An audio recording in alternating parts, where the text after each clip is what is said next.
Halløjsa, og velkommen til den her video, der viser hvordan du kan indsætte video og lydfiler direkte i PowerPoint.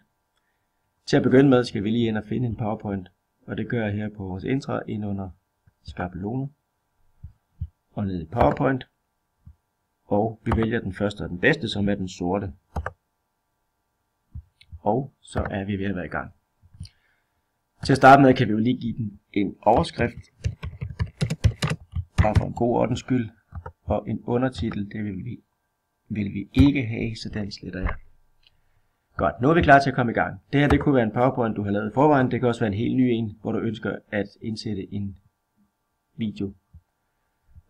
Du skal bruge et tom slide, og derefter går du ind i indsæt op i venstre hjørne. Og over til højre, der kommer der de to muligheder, vi skal bruge, video og lyd. Vi starter med at indsætte en video. Der er to måder at indsætte en video på. Den første er en online video, det vil sige, hvis du vil søge direkte på en video, der ligger på nettet i forvejen, så kan du søge der. Og den anden mulighed er video på min PC, som er, hvis du selv har optaget en video, eller selv har downloadet en video, der så ligger på din PC i forvejen. Vi starter med den første, som er online videoen. Og det smarte er, at du kan søge direkte på YouTube, hvor langt de fleste videoer jo ligger i dag. Du kan også selv lægge dine egne videoer op på YouTube, ved at lave din egen YouTube-kanal. Men det snakker vi om en anden dag. Nu søger vi bare for sjov på Kold College, og så ser vi, hvad der ligger på YouTube om Kold College. Og der vælger vi så en eller anden. Vi kunne tage den her, og så trykker jeg på indsæt, og derved så kommer den her video til at ligge i min PowerPoint.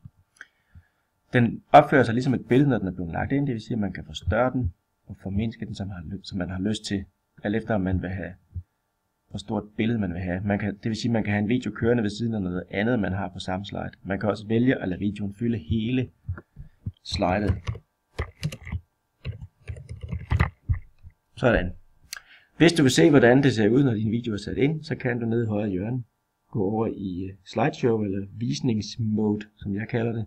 Hvis du trykker på den, så kan du se, hvordan din video kommer til at se ud, og om den virker, det vil sige, om der er det her play-symbol inde i midten. Når du trykker på den, så går din video i gang. Og det vil sige, at nu ligger videoen direkte i din PowerPoint, og du behøver altså ikke at sætte et link ind, som du først skal til at trykke på, når du skal vise videoen, sådan at PowerPoint først skal hen og, altså når du trykker på linket, at du så først skal hen og linke til internettet og først finde den inde på YouTube. Det tager 1 minut eller mere, og imens der kan du stå der og grine i skægget over for dine elever. Det her det er meget hurtigere, det ser bedre ud, og du har altid videoen med dig. Det vil sige, at hvis du skal andre steder hen og undervise, så er du sikker på, at videoen altid følger PowerPointen, fordi det er en del af PowerPointen. Og det vil sige, at du ikke er afhængig af netforbindelse osv. Så hvis din PowerPoint ligger på et USB-stik for eksempel, eller direkte på din computer, så kan du vise den, også filmen, også selvom nettet ikke kører. Den anden måde at indsætte video på, den kan vi også lige tage. Igen et tom slide, tryk op i indsæt, tryk over på video, over til højre, og tryk på video på din PC, og så er det forholdsvis simpelt. Så går du ind et eller andet sted på din PC, det kunne være på mit hoveddrev, og der ligger tilfældigvis lige en film her, der hedder Wildlife. Tryk på den, og tryk på indsæt, og så går der lige lidt tid, før den kommer ind. Den skal lige tænke lidt. Igen, når den har tænkt færdigt, kan du afprøve, om videoen virker, sådan som det vil se ud, hvis du skulle vise den. Jeg kan også lige give den et navn her. Den hed Wildlife.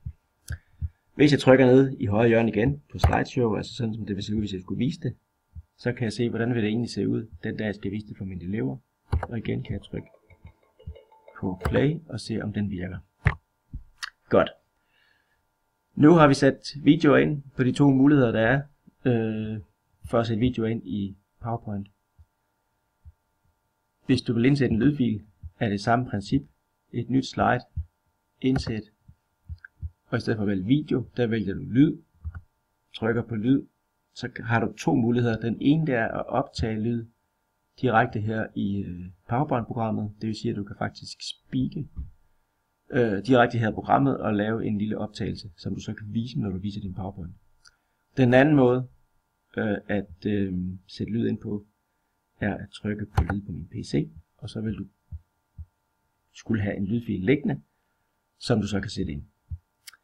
Det er samme princip, som hvis du sætter en video ind, at når du først har fået sat lydfilen ind, så kan du trykke ned på fremvisningsmode, og igen kan du se, hvordan den vil se ud, når du viser den til dine elever, og det vil sige, hvor du skal trykke hen for at kunne afspille lydfilen. Det her, det var det, jeg havde valgt at vise i forbindelse med at indsætte video og lydfil. Jeg håber, at du kan bruge det til noget, og at du får stor gavn af det i forbindelse med din undervisning.